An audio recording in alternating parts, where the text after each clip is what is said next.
Hello dear students, today in this video we are going to study properties of light. तो आज का हमारा पहला टॉपिक क्या है? Properties of light. तो आज के इस क्लास में हम लोग जानेंगे लाइट के क्या क्या प्रॉपर्टीज हैं. तो पिछले क्लास में हम लोग लाइट को डिफाइन कर चुके हैं, लाइट का इंट्रोडक्शन ले चुके हैं और लाइट क्या होता है?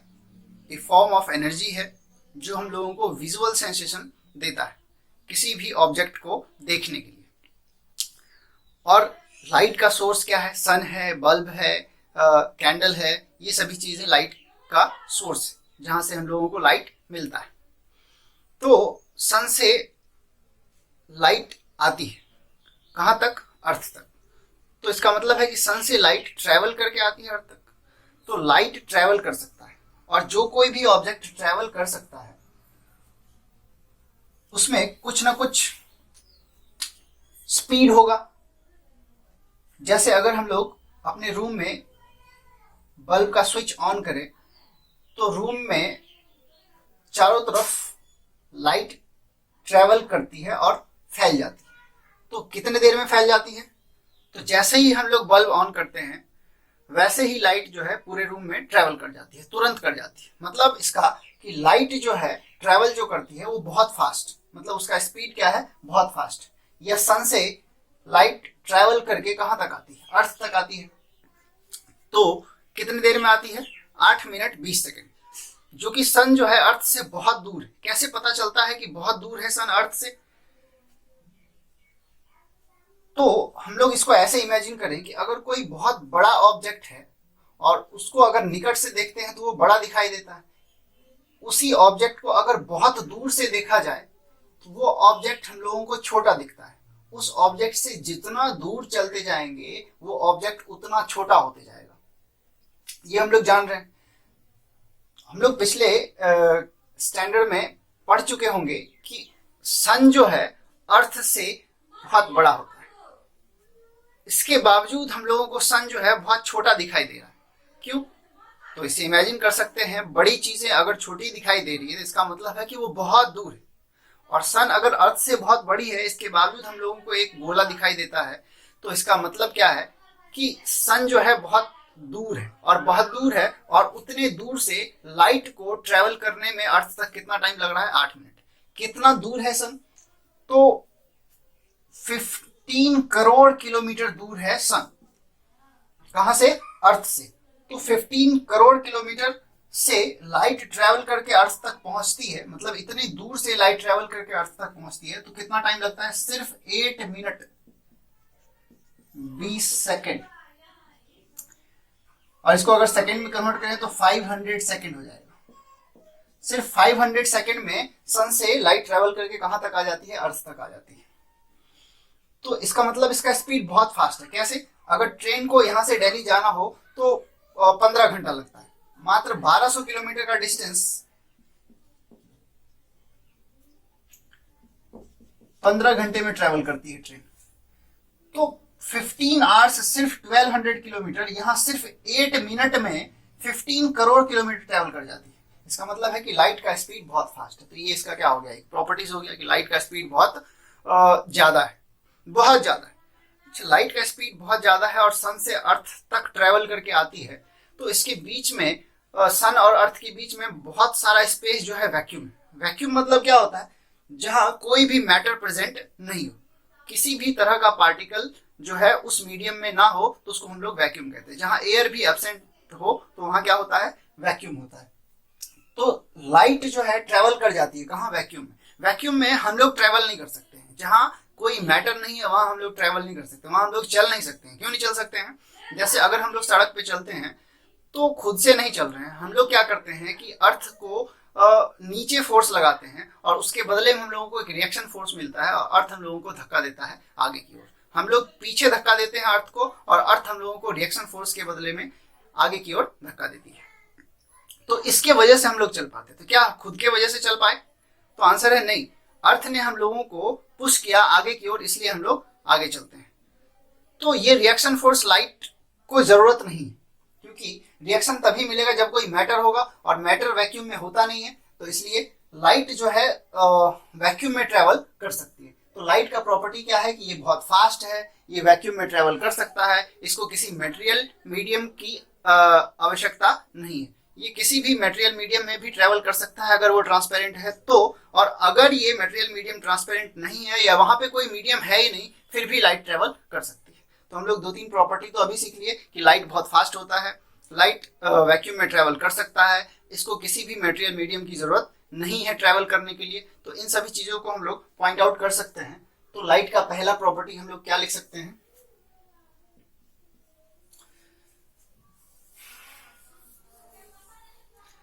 कि लाइट को किसी भी मटेरियल मीडियम की आवश्यकता नहीं होती। लाइट क्या है, एक वेव है, तो इसको लाइट वेव भी कह सकते हैं। Does not need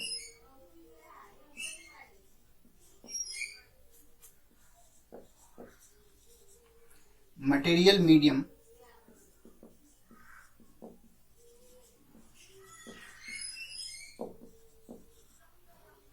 to travel. क्या मतलब हुआ इसका कि वो मटेरियल मीडियम में ट्रेवल करने के लिए उसको कोई मटेरियल मीडियम की आवश्यकता नहीं है। इसका मतलब है कि वो वैक्यूम में ट्रेवल कर सकता है, मतलब जहां मटेरियल मीडियम ना हो वहां भी ट्रेवल कर सकता है। जैसे वाटर जो मीडियम है उसमें लाइट ट्रेवल कर सकता है, हम लोग उसको ट्रांसपेरेंट मीडियम कह सकते हैं, लेकिन अगर वो वाटर ना हो फिर भी लाइट ट्रेवल कर सकता है। मतलब अगर मीडियम में किसी भी तरह का मैटर ना हो, मतलब वैक्यूम हो, तो लाइट ट्रेवल कर सकता है। तो क्या मतलब हुआ इसका, इट कैन ट्रेवल थ्रू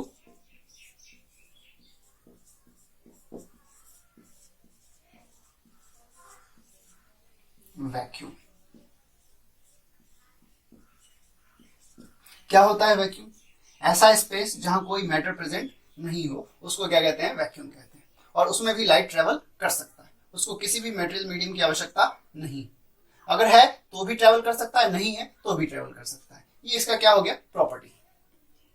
और हम लोग क्या इमेजिन किए कि लाइट का स्पीड बहुत फास्ट होता है, तो लाइट वेव, आगे चलकर हम लोग इसको लाइट वेव के बदले में सिर्फ लाइट कहा करेंगे, लेकिन एक्चुअल में ये क्या चीज है, लाइट वेव है। तो light wave travel eight ट्रेमेंडस speed.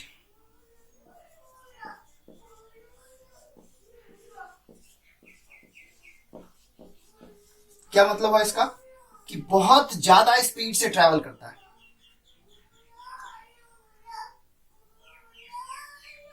और इसी सेकंड पॉइंट में हम लोग एक नोट लिख सकते हैं, speed of light in vacuum calculate किया जा चुका है साइंटिस्ट के द्वारा। तो speed of light in vacuum,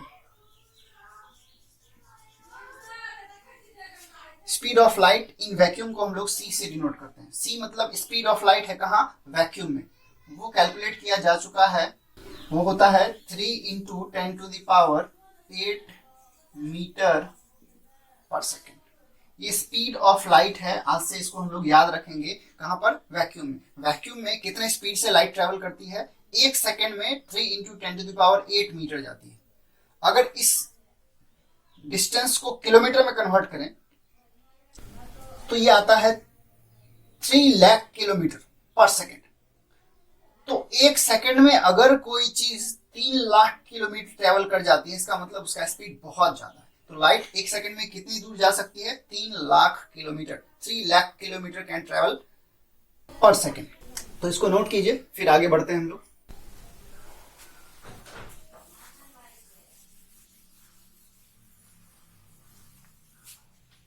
तो अब तक हम लोग 2 प्रॉपर्टीज ले लिए हैं। क्या क्या है वो, कि लाइट को किसी मटेरियल मीडियम की आवश्यकता नहीं है, इसका मतलब क्या हुआ कि वो वैक्यूम में ट्रेवल कर सकता है। दूसरा प्रॉपर्टी क्या लिए है कि ये बहुत फास्ट होता है, इसका स्पीड बहुत बहुत ज्यादा होता है। और वैक्यूम में इसका स्पीड कितना कैलकुलेट किया गया है, 3 × 10⁸ मीटर पर सेकेंड। नेक्स्ट और भी प्रॉपर्टीज ले सकते हैं हम लोग। तो पिछले क्लास में हम लोगों को पढ़ाया गया था कि लाइट जो होता है वो इलेक्ट्रोमैग्नेटिक रेडिएशन होता है, इलेक्ट्रोमैग्नेटिक रेडिएशन, या इसी को हम लोग कहते हैं इलेक्ट्रोमैग्नेटिक वेव, इलेक्ट्रोमैग्नेटिक वेव।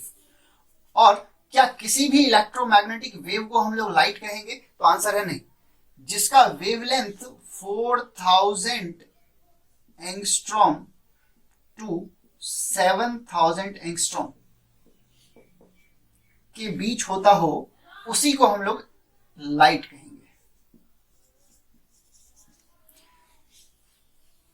ये वेवलेंथ क्या होता है? तो 9th क्लास में हम लोग पढ़ चुके हैं वेव के बारे में।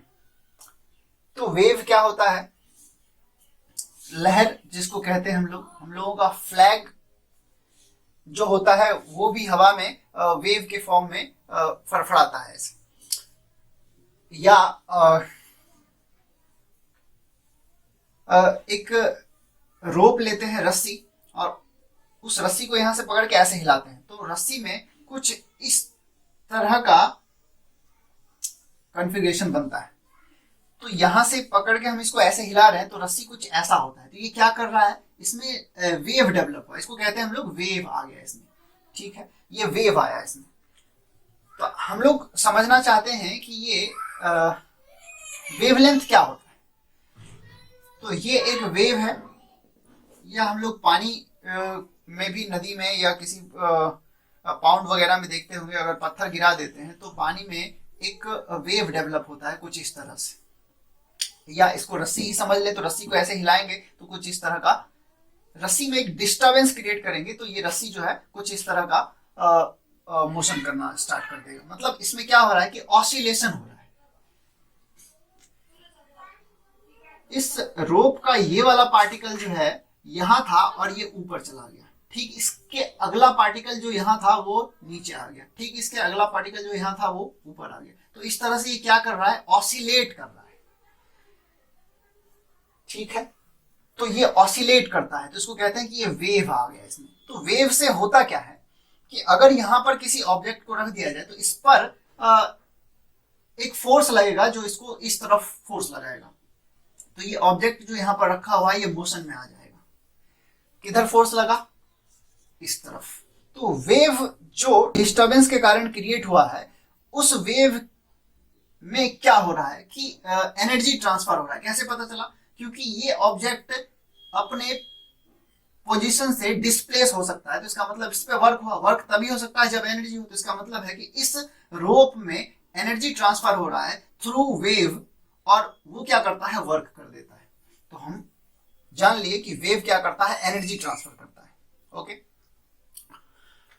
तो यहां वेवलेंथ क्या होता है? तो इसको देखिए, इसको बोलते हैं क्रेस्ट और इसको बोलते हैं ट्रफ। फिर ये क्रस्ट, ये ट्रफ, ये क्रस्ट, ये ट्रफ। तो एनर्जी का ट्रांसफर जो हो रहा है उसमें इस डायरेक्शन में हो रहा है एनर्जी का ट्रांसफर, और ऑसिलेशन जो है इस डायरेक्शन में हो रहा है। तो जब ऑसिलेशन के परपेंडिकुलर एनर्जी ट्रांसफर होता है तो इस टाइप के वेव को कहते हैं ट्रांसवर्सल वेव। ये 9th क्लास में हम लोग पढ़े होंगे इसको, transversal wave.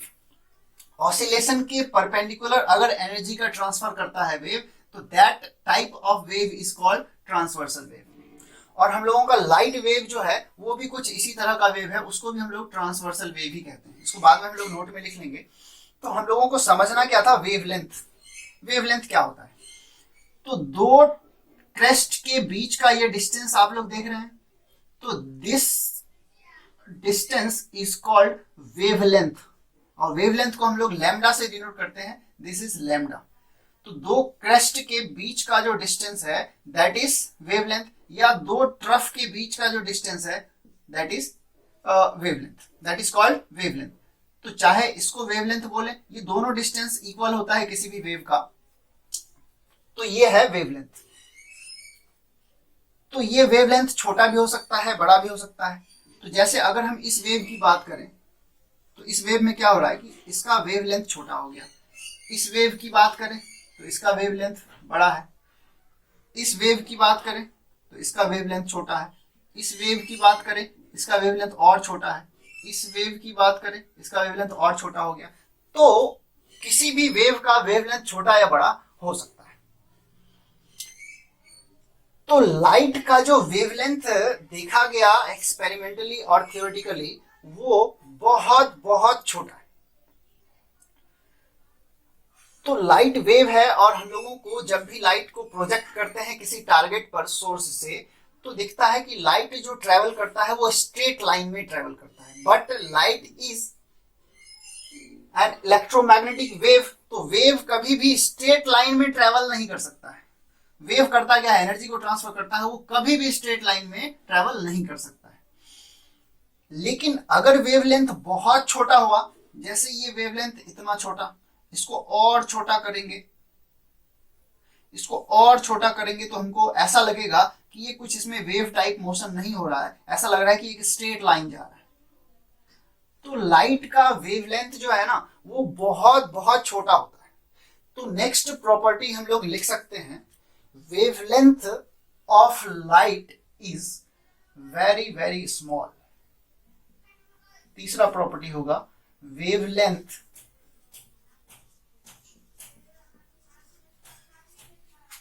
of light is very very small। तो ये तीसरा प्रॉपर्टी हुआ हम लोगों का।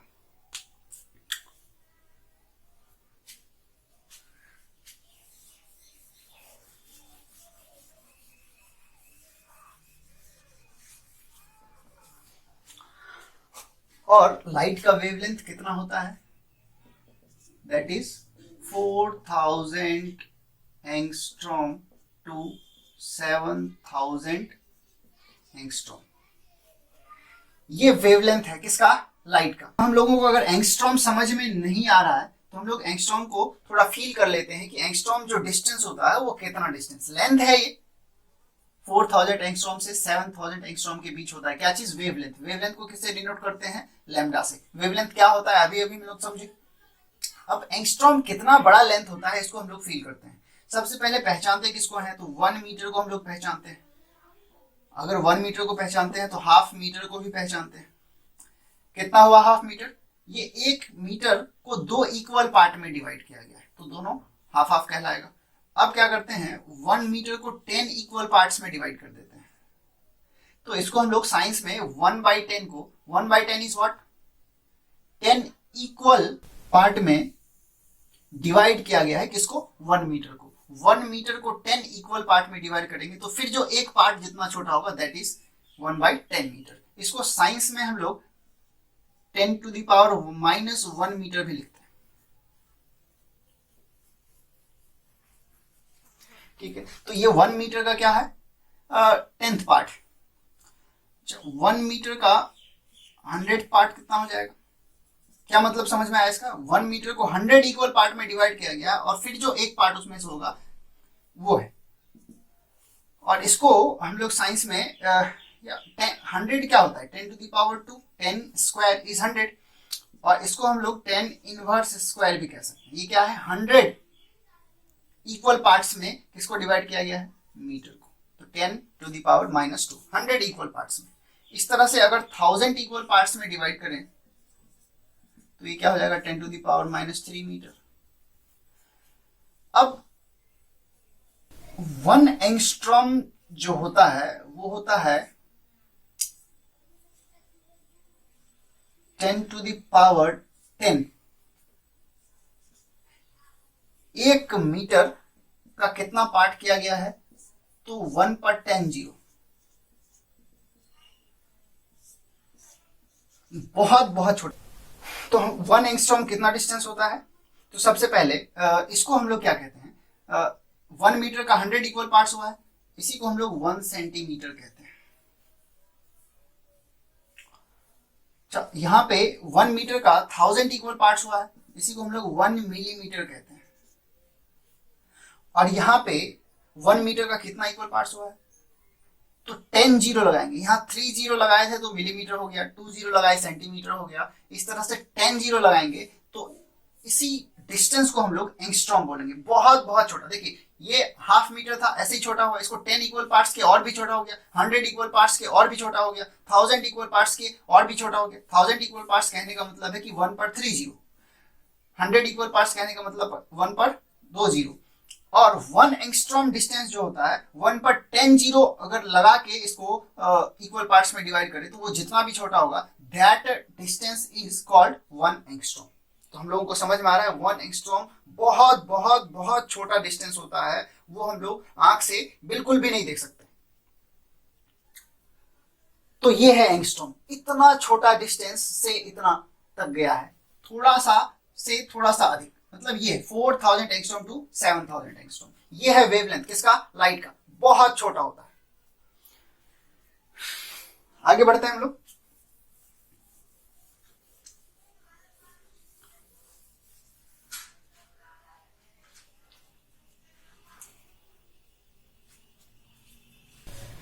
तो अगर ये वेवलेंथ बहुत छोटा है तो लाइट वेव का जो मोशन है वो स्ट्रेट हो जाएगा। क्यों? क्योंकि अगर वेवलेंथ बड़ा होगा तो स्ट्रेट बिल्कुल भी नहीं होगा, ये स्ट्रेट नहीं जा रहा है, लाइट जो ट्रेवल कर रहा है ये वेव फॉर्म में ट्रेवल कर रहा है। अब ये और भी छोटा हुआ, स्ट्रेट तो है नहीं। अगर बहुत बहुत छोटा है, अगर ये इससे भी छोटा अगर तो कुछ इस तरह का दिखेगा, तो हम लोग क्या कह सकते हैं कि लाइट का जो वेवलेंथ होता है बहुत छोटा होता है, जिसके कारण कुछ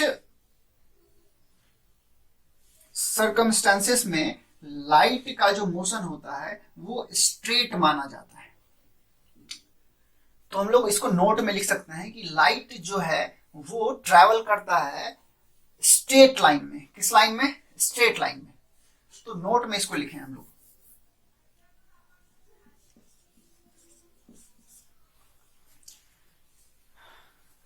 due to very small wavelength,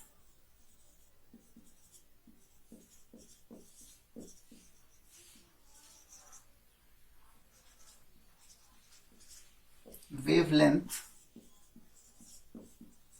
किससे डिनोट करते हैं वेवलेंथ को? लैम्डा से। Motion of light wave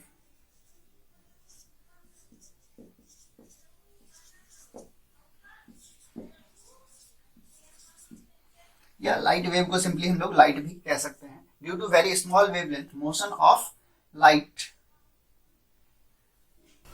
can be treated as rectilinear.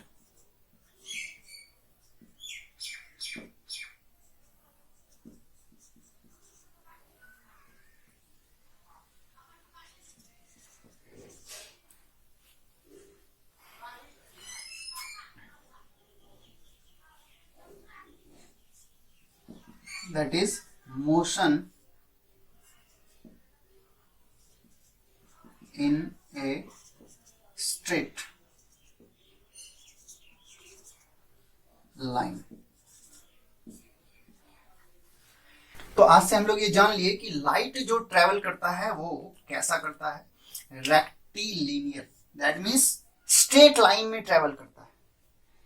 क्या एक्चुअल में स्ट्रेट लाइन में ट्रेवल करता है? तो आंसर है नहीं। एक्चुअल में लाइट का जो मोशन होता है वो वेव मोशन होता है, इस तरह से ट्रेवल करता है। But wavelength of light is very very small. Due to this small wavelength, we neglect the wavelength of light and we assume that light may be treated as rectilinear, मतलब वो straight line में motion करता है, ऐसा हम लोग आज से समझेंगे। लेकिन ये हर केस में सही नहीं है।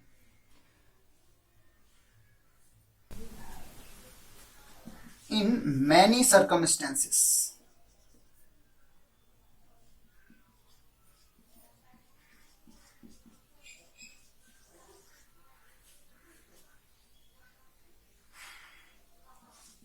तो किस किस सर्कमस्टेंस में हो जाएगा? तो हम लोग एग्जांपल में ले सकते हैं। फॉर मिरर, जब मिरर से एनकाउंटर करेगा तो लाइट का जो मोशन होगा वो हम लोग कैसा एज्यूम कर रहे हैं, स्ट्रेट या lens.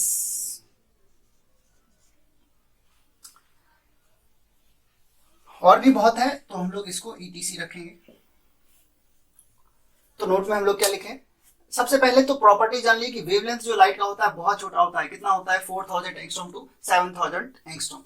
Due to very small wavelength of light we can say that motion of light can be treated as rectilinear. Why? Because we can ignore the wavelength in many circumstances. मतलब किसी किसी case में इसको ignore कर सकते हैं। वो कौन कौन सा केस है, जब मिरर से एनकाउंटर होगा लाइट तो हम लोग इसको स्ट्रेट लाइन मोशन मानेंगे, लेंस से होगा तो स्ट्रेट लाइन मोशन मानेंगे। ऐसा इसलिए क्योंकि मिरर का साइज जो होता है उसके वेवलेंथ के साइज के रिलेटिवली बहुत बड़ा होता है, और इस केस में वेवलेंथ जो होता है much less than size of device होता है। तो इस केस में हम लोग लैम्डा को 0 मान सकते हैं। हर केस में क्या स्ट्रेट लाइन मानेंगे, तो आंसर है नहीं। किस केस में, मिरर के साथ एनकाउंटर करेगा तब, लेंस के साथ एनकाउंटर करेगा तब हम लोग मोशन ऑफ लाइट जो होगा वो स्ट्रेट लाइन मानेंगे। चलिए नोट कीजिए इसको।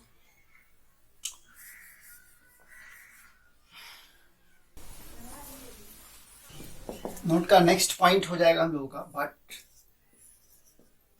इन मैनी circumstances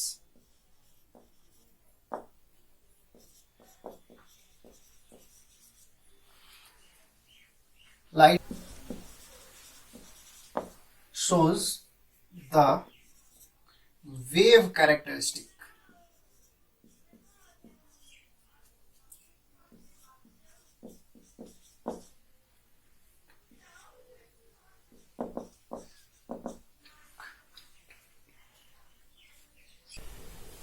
तो इसको एग्जाम्पल में भी हम लोग ले सकते हैं। जब कोई नैरो स्लिट होगा, नैरो मतलब बहुत सुई का नोक जैसे ले लें, स्लिट मतलब क्या होता है, सुराख। सुई के नोक के बराबर अगर कोई सुराख है तो मतलब बहुत छोटा होल हुआ। तो उससे अगर लाइट को हम पास करेंगे तो लाइट का बिहेवियर जो होगा that is wave characteristic. When light passes through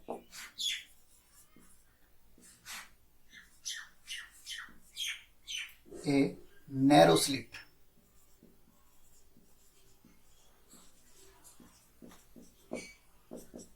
then it shows the wave characteristic.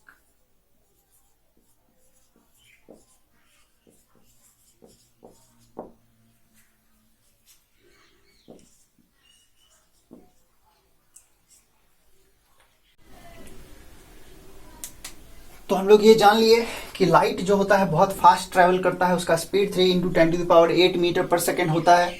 और क्या जान लिए, लाइट वैक्यूम में ट्रैवल कर सकता है और लाइट को किसी मटेरियल मीडियम की आवश्यकता नहीं है, बिना मटेरियल मीडियम के भी वो ट्रैवल कर सकता है, that is it can travel through vacuum. और प्रॉपर्टीज क्या जाने कि wavelength of light is very small.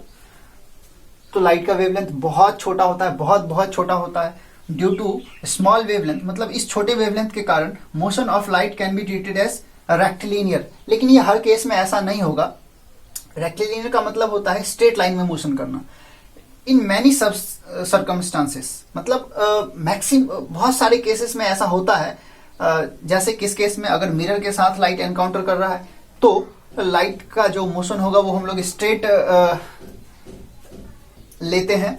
Lens के साथ अगर एनकाउंटर करता है, जैसे हमारे आंख में लेंस लगा है, हम लोग गूगल पहनते हैं उसमें लेंस लगा रहता है, तो उन सभी चीज़ों में जो लाइट का इंटरेक्शन होता है वो उसका मोशन कैसा हम लोग लेते हैं, motion in a straight line. लेकिन बहुत से ऐसे केस हैं जिसमें हम लोग लाइट का मोशन स्ट्रेट लाइन नहीं ले सकते हैं, क्योंकि उस केस में उसका कैरेक्टर वेव वाला शो करता है। तो कौन सा ऐसा केस है, बहुत सारे ऐसे केस हैं। उसमें से एक एग्जाम्पल है कि अगर आप किसी नैरो स्लिट से लाइट को पास कीजिएगा तो वो लाइट जो है स्ट्रेट लाइन नहीं जाता है, वो थोड़ा सा बैंड हो जाता है। हम लोग इसको ऐसे इमेजिन कर सकते हैं कि आप लोग जब किसी कमरे में टॉर्च प्रोजेक्ट करते हैं लाइट को, तो उसमें क्या हो रहा है कि लाइट जो है अगर स्ट्रेट लाइन फॉलो करता तो पूरे कमरे में लाइट को नहीं फैलना चाहिए था, तो ये कैसे फैल जाता है। तो इस तरह के फिनोमेना को हम लोग वेव कैरेक्टरिस्टिक में पढ़ेंगे, जो हायर क्लास में पढ़ाया जाएगा। आपको 9th क्लास में सिर्फ रेक्टिलिनियर मोशन को, आपको 10th क्लास में सिर्फ लाइट के रेक्टिलिनियर कैरेक्टर को पढ़ना है। मतलब जब उसका मोशन जो होता है वो स्ट्रेट लाइन में बिहेव करता है, तो उस तरह तो इन सब चीजों से रिलेटेड स्टडी जो भी करेंगे हम लोग 10th क्लास में करेंगे। ये जो वेव कैरेक्टरिस्टिक है लाइट का, ये हम लोग 12th क्लास में पढ़ेंगे। तो ये था हम लोगों का कुछ बेसिक प्रॉपर्टीज लाइट का, जिसको हम लोग जाने। तो अगले क्लास में हम लोग और भी कुछ जानेंगे। So that's it for today, see you in the next video, good bye.